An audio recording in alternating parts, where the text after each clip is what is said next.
want you to ponder these questions. What are you becoming? What are you becoming? What are you becoming? See, the big question is not what am I getting paid here. The big question is what am I becoming here?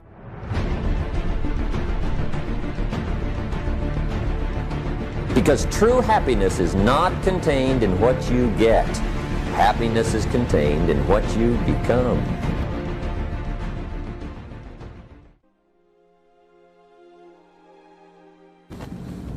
Here's the big challenge of life. You can have more than you've got because you can become more than you are. That's the challenge. And of course the other side of the coin reads, unless you change how you are, you'll always have what you got. I have found in my experience that income does not far exceed personal development. Now sometimes income takes a lucky jump. But sure enough, unless you grow out where it is, it'll usually come back where you are. Life has strange ways. If somebody hands you $1 million, best you become a millionaire quickly, so you get to keep the money. Otherwise, sure enough, it'll disappear. Somebody once said, if you took all the money in the world, divided it up equally among everybody, it would soon all be back in the same pockets. Incredible. Success is something you attract, not something you pursue. Success is looking for a good place to stay. So instead of going after it, you work on yourself. Personal development. See, the major question to ask on the job is not what are you getting. The major question to ask on the job is what are you becoming? See, the big question is not what am I getting paid here. The big question is what am I becoming here? Because true happiness is not contained in what you get. Happiness is contained in what you become. So that's our major subject for tonight, personal development. Of all the assignments Mr. Schoaf gave me at age 25, this was probably the most difficult. In fact, I'm still working on this one. I think it's an unending challenge to see what you can become. The next subject is called Basic Laws. And it's good to study the basics. And I call these basics primarily because they come from the Bible. Now, I'm not a theologian or a minister, and that'll be apparent. But Mr. Schoaf taught me that the Bible was a good textbook for ideas and stories and success equations, how to live the better life. I found out that was true.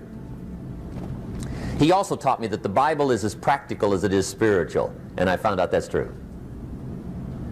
If you look at your bank account and your income and you're not happy, there are several places in the Bible to check to see what the heck's wrong so you can make the changes. And we're going to cover some of those tonight, called basics. Okay, the next subject is my favorite, setting goals. Mr. Schoaf taught me how to set goals. What a favor that was. One morning at breakfast, shortly after I met him, he said, Jim, let me see your current list of goals and let's go over them and talk about them. He said, maybe that's the best way I can help you get a better direction started. And I said, I don't have a list. He said, well, is it out in the car or home somewhere? I said, no, sir. I don't have a list anywhere. He said, well, young man, that's where we got to start. He said, I can tell you right now, if you don't have a list of your goals with you, he said, I can guess your bank balance within a few $100s. Which he did. And that got my attention. I said, you mean my bank balance would change if I had a list of goals? He said, drastically. That day I became a willing student how to set goals. And sure enough, learning how to set goals changed my life. And I often wondered why no one had ever taught me how to set goals up until age 25. I went to high school, but if they offered it, I missed it. I went to college for a year, never heard it. I worked for Sears. Really. And to my knowledge, Sears never taught it. Right? How to set goals. So here I am, age 25, married, my family's starting, I've been to college, I'm working, and I still don't know how to set goals. But fortunately, when I was 25, I met the man who taught me how. And it revolutionized my whole life.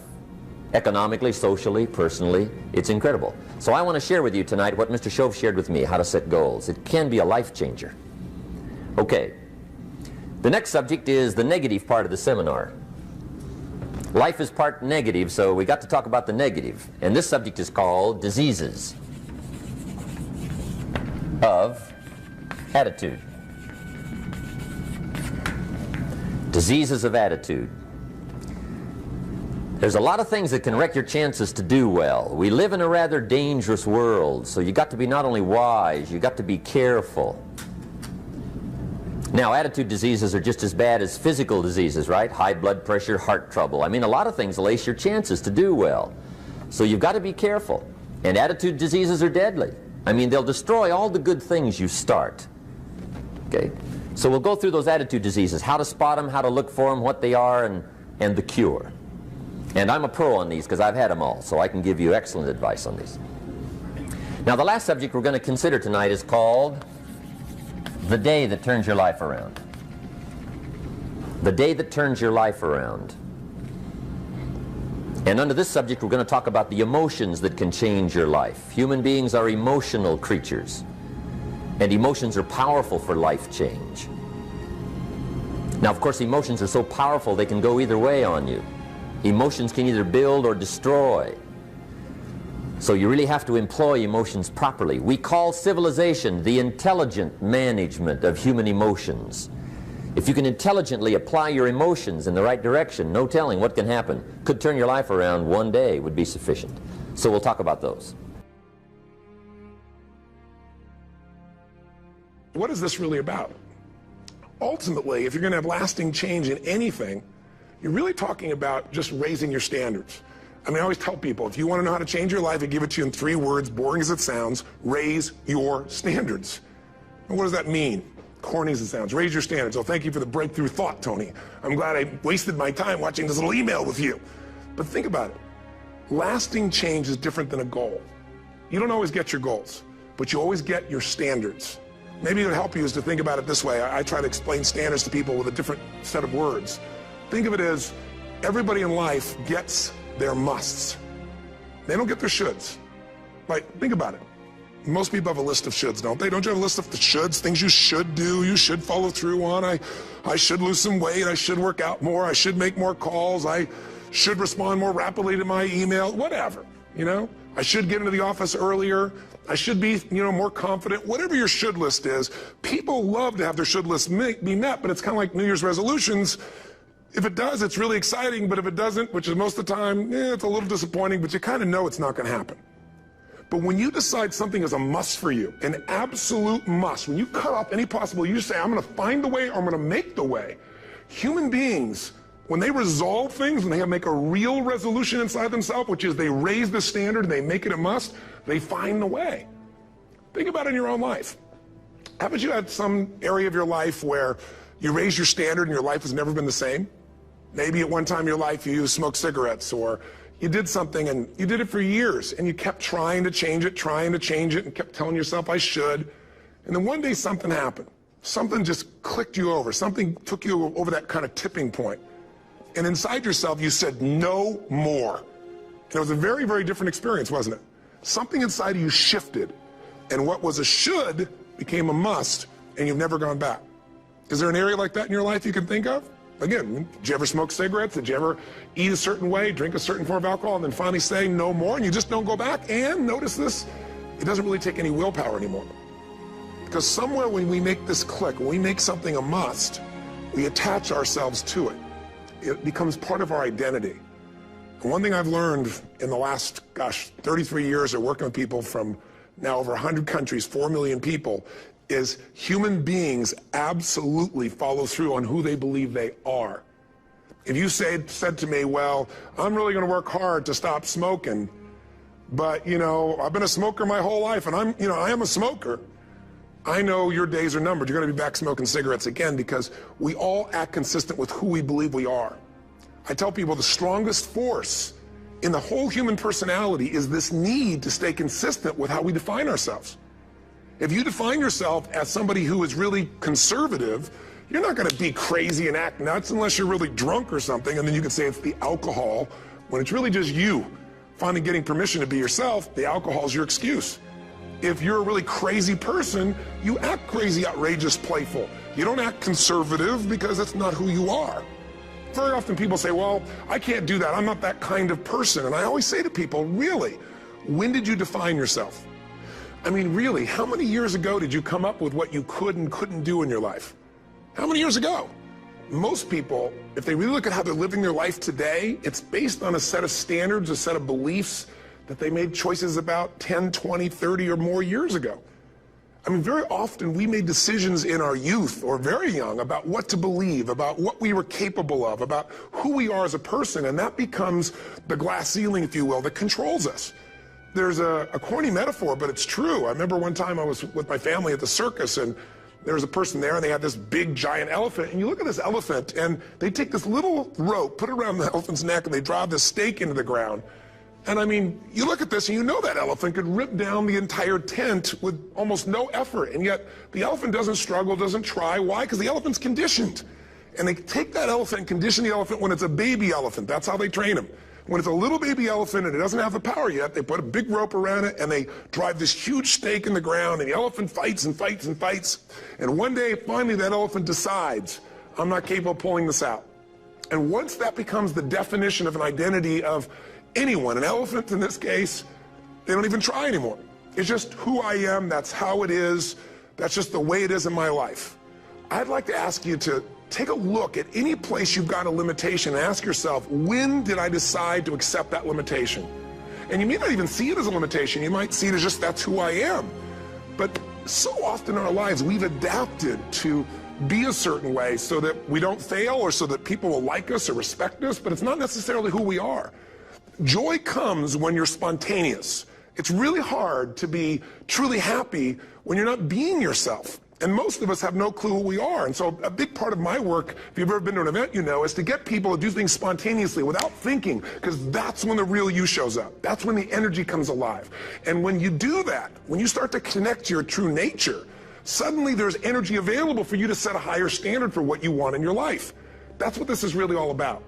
And when I talk about standards, when I talk about, shoulds versus musts, think about your own life. I know there have been areas in your life where some point in time you just shifted and you raised the standard and your life changed. Because whatever people have their identity attached to, they live. We live who we believe we are. That's just how it works. It's just kind of like, I'll give you an example. Look at your physical body. Your physical body today is an absolute reflection of only one thing, not your goals, not your desires, but your standards. The identity you have for yourself. If your standard is you're an athlete, then there's a certain amount of strength, a muscle tone, and energy that's available in your body on a regular basis because that's who you are. And so you do whatever's necessary to maintain that identity. Again, the strongest force in the human personality is this need to stay consistent with how we define ourselves. Because if you don't know who you are, you wouldn't know how to act. Once you lock in on that identity, your brain finds a way to keep you there. If you say, man, I'm overweight, I've always been overweight, I'm big boned, and that's the story you got, then you're going to always find a way to get back there. That's your settling point. That's your identity. That's where things lock in. If you see somebody who's in really great shape, you ask them, do you work out? You know the answer. Yes. How often? And they'll tell you 3 times, 4 times, 5 times a week, whatever. In a seminar, I'll ask people, who here works out at least 5 days a week? And I'm stand up. And you look around that room, and you know that they work out 5 times a week because you can see their body. You don't just get a result without some kind of action, without some form of ritual. Ritual meaning actions you do consistently. Now, do you think those people that are out there working out 5 days a week, do they have more time than you do? Or I have, or anybody else? Of course not. Is their life less busy? Of course not. It's just a must for them. They must work out that way, and they've made that turn and their life changed.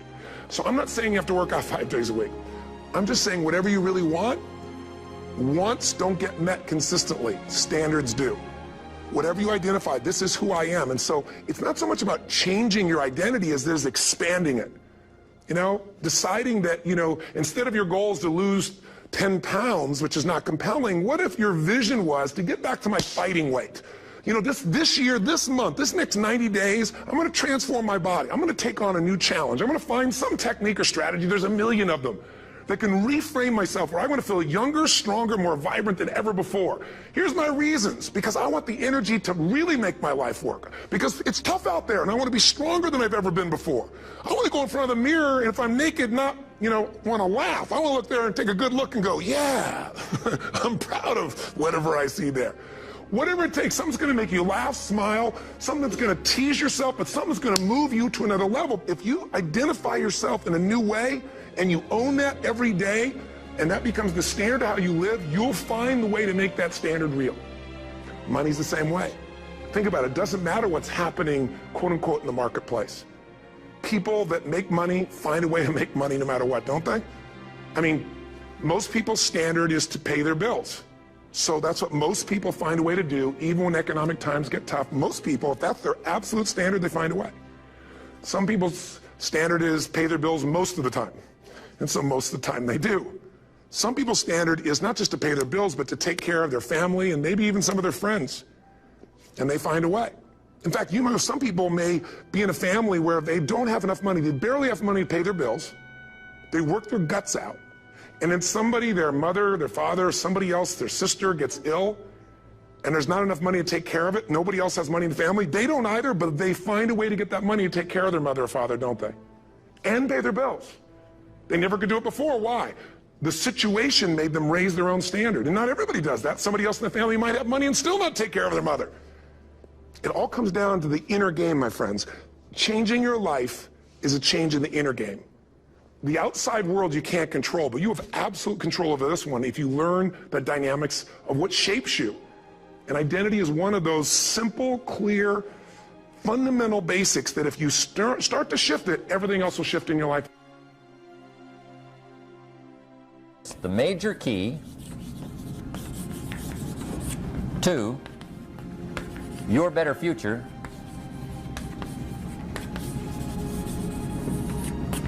is you. That's the theme of our seminar tonight. The major key to your better future is you. And I'd like to have you underline two words just to give it some added punch. Underline the word major and the word you, so that it reads, the major key to your better future is you. Now, my first suggestion is transfer this to a card or something where you can put it up, where you can see it every day. Preferably put it up where you can see it at the beginning of the day, before you go off to put the day together. This is a good phrase just to glance at, to keep in mind as you're putting the day together. It's called the silent seminar. If you'll just let this talk to you during the day, I found it to be tremendously helpful. The major key to your better future is you. For a big share of my life now, I didn't have this one quite figured out. Among a lot of things I didn't have quite figured out. Many things used to puzzle me back in those early days. I used to wonder why two people could work for the same company, one make twice as much money. Now see, that used to puzzle me. And maybe they were the same age, graduated from the same school, live in the same community, work for the same company, with the same products and the same services. They've got the same traffic, the same problems, and one makes $1,000 a month, the other one makes $2,000 a month. Now that was my puzzling question. Why would this long list be the same and the money twice as much? I asked, what's the difference between $1,000 a month and $2,000 a month? And I don't mean $1,000 a month, right? I could figure that out. But what makes the difference? Why would one person do twice as well, 3 times as well? Speaking economically. Now, I know there's more than one way to do well. I understand that. But in this little narrow area called compensation, what's the difference? Well, back then, with my faulty thinking, I'm trying to reason it out. I thought, well, maybe time makes some of the difference, right? Some people do better because they have more time. I used to say, Harold ought to be able to do well. He's got a lot of time. If I had all of Harold's time, I could do well. Now, that's got to be dumb, right? Number one, you can't get somebody else's time. A guy says to me one time, he says, you know, if I had some extra time, I could make some extra money. I said, then forget it. There isn't any extra time. Hey, when the clock strikes 12 midnight, that about wraps it up, right? I mean, you can look around the gongs there for a little more, but it's over. You say to the guy, what are you doing? He says, I'm looking for extra time. See, they'll come and take you away, right? There isn't any more time. Now, if you can't get more time, which you can't, what could you get more of that would make a difference in economic results? And here's the key word. Make it a part of your notes. We're going to consider it tonight. The word is value. And I have a little phrase for your notes. Value makes the difference in results. Value makes the difference. You can't get more time, but you can create more value. Now, here's the first lesson of economics. Everybody should learn it from the time they're old enough to understand what a dollar means, how to earn one, how to get one, how to keep one, what to do with it. First lesson of economics. We primarily get paid for value. That's lesson one. Bringing value to the marketplace, that's how you get paid. You don't get paid for the time. I know it takes time to bring value to the marketplace, but you get paid for the value, not the time.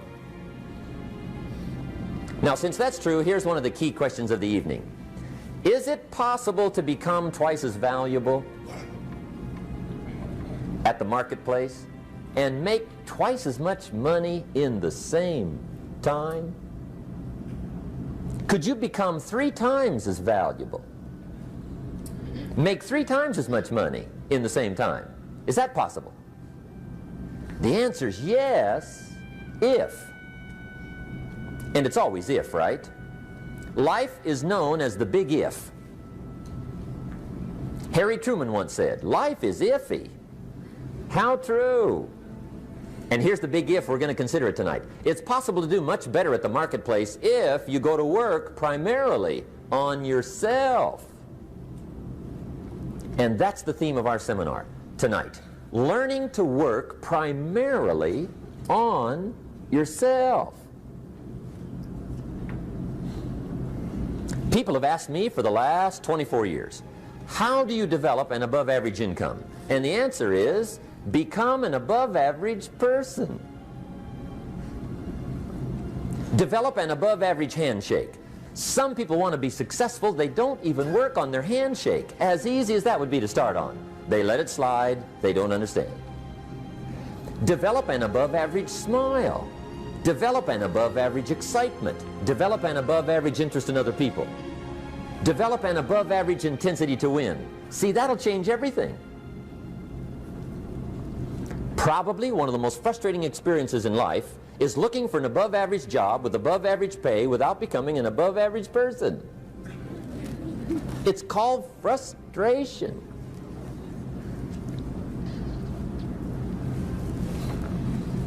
And Mr. Shelf gave me probably the greatest clue he gave me when I first met him. He said, Jim, if you want to be wealthy and happy the rest of your life, just learn this lesson well. He said, learn to work harder on yourself than you do on your job.